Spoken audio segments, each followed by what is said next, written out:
Hurricane Sandy, also known as Superstorm Sandy, was the second costliest hurricane in United States history next to Hurricane Katrina. The damage was assessed at $68 billion, taking the lives of 286 people. Formed on October 22nd and dissipated on October 31st, she began as a tropical wave and then went through cycles of progression and downgrades of being a tropical storm and then a Category 1, 2, and 3 hurricane. On October 29th, Sandy arrived near Brigantine, New Jersey as a post-tropical cyclone with hurricane-like winds of 80 miles per hour. Along with half of America being affected, including the entire East Coast, residents were impacted in Jamaica, Haiti, the Dominican Republic, Cuba, the Bahamas, and Canada.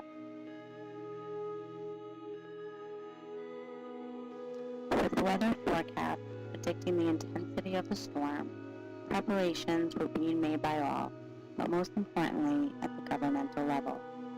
It was asserted that 10 million people would lose power along the East Coast, prompting power companies and independent contractors to be available for repairs of damaged equipment. President Obama signed emergency declarations for many states to permit advance requests for federal aid. 45,000 members of the National Guard and Air Force were called upon for anticipated duty. Specifically, in New Jersey, Governor Chris Christie ordered an evacuation of all residents on Barrier Island, from Cape May to Sandy Hook, while closing all Atlantic City casinos by October 26th. By October 28th and 29th, almost all schools and colleges were closed, and commuter services of tunnels, bridges, subways, buses, and trains shut down between New Jersey and New York. Specifically in the United States, thousands of homes were destroyed and caused 72 deaths in 8 states, with 48 being in New York, 12 in New Jersey, and the remaining casualties in Connecticut, Pennsylvania, Virginia, New Hampshire, West Virginia, and Maryland. A total of 160 people were killed in the United States, signifying it to be the deadliest hurricane on the East Coast since Hurricane Agnes in 1972.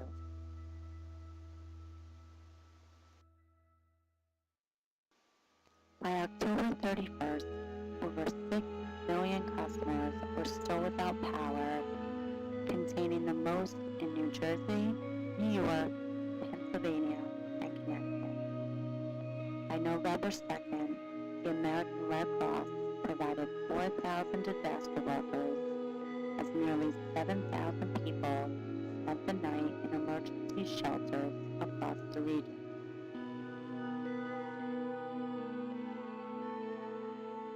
In terms of damage, the hardest hit area was the Jersey Shore.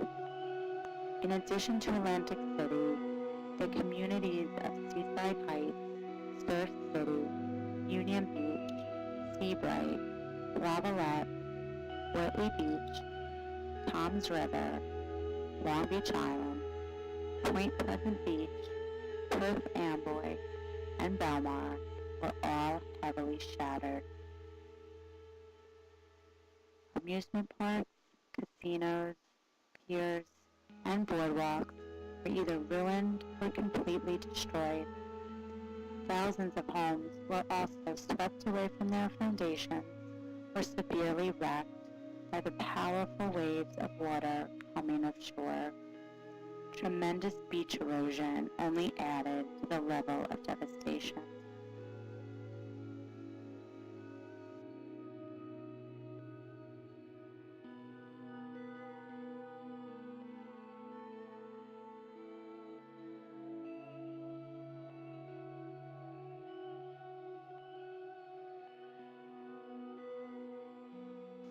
Gasoline shortages occurred throughout New Jersey. Approximately 60% of all gas stations in the state were closed, which prompted an executive order that mandated rationing of gasoline purchases in 12 counties. Price gouging occurred throughout the state, which led to the filing of lawsuits against 11 gas stations. An additional 13 hotels were also served lawsuits for the same crime. Like neighboring New Jersey, the state of New York endured immense destruction from Hurricane Sandy. According to state government statistics, at least 305,000 housing units, 265,000 business properties, 150,000 insured vehicles, and 65,000 boats were damaged or destroyed due to storm floods. More than 2.2 million power outages were recorded at the height of the event.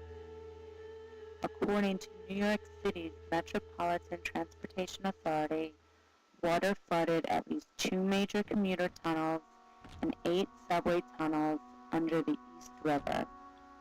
The agency called Sandy the most destructive storm in the 108-year history of the New York subway system. As a result of the severely impacted neighborhoods, an incredible amount of people contributed to the hurricane relief efforts. An outpouring of organizations, businesses, and citizens shared in an overwhelming response towards assisting their neighbors as they look towards the beginning of rebuilding their lives. Sometimes I feel like I don't have a partner. Sometimes I feel like my only friend is the city I live in, the city of angels. Lonely as I am, together we cry.